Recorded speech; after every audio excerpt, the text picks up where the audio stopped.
All right, now these two buildings, this one in front of us and that one over there, were bunkhouses. These two buildings housed the single men and meals at the boarding house.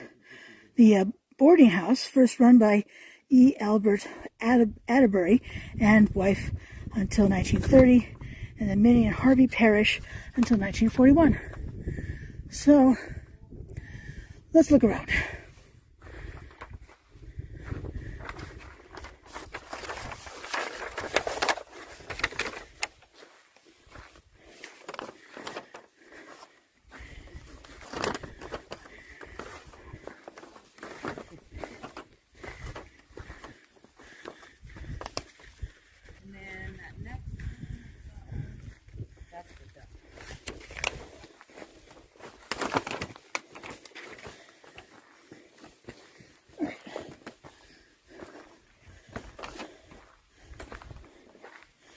Okay.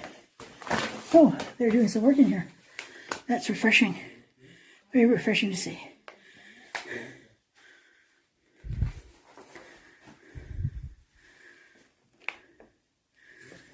Alrighty. Imagine bunk beds. I could probably fit 6 bunk beds in here, maybe. 3 and 3. All right. Okay. On the other side, I don't think I can't get into the other side. But, yeah, it's another room. Really old refrigerator in there. Nice and round. Serval. I think it says Serval on it. Look how thick those walls are. Look at that one's leaning forward. I mean, they don't get frost heaves here as far as I know, but still. And then this building, maybe this was the boarding house where the meals were served.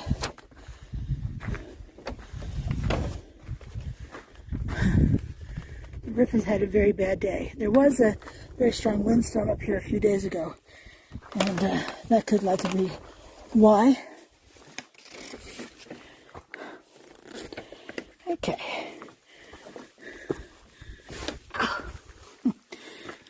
The things I do for you folks. Okay.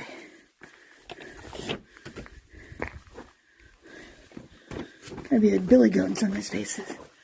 Okay.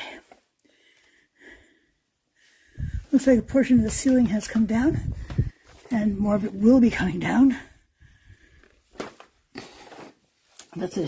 Certainly looks like a door frame on the floor. And backside of the building's coming off, and I don't know. I'm just not going to step in. But it's kind of decorated. You know what I mean? It has the like this beadboard style planking, and it has those columns on either side. That is the roof blowing in the wind, by the way. Yeah, I think you see it. They're moving. Yep, I'm leaving this building. So you can see over here, devastation. And yeah, and it's just a sad place at this point. Yeah. Alrighty, well, this is Patricia, and I'm traveling for history. Thanks so much for coming with me today. Truly appreciate it as I roam around Ruby, Arizona. I just love a ghost town. So until I see you again, I hope you have a fabulous rest of your day, and I shall see you soon. Bye now.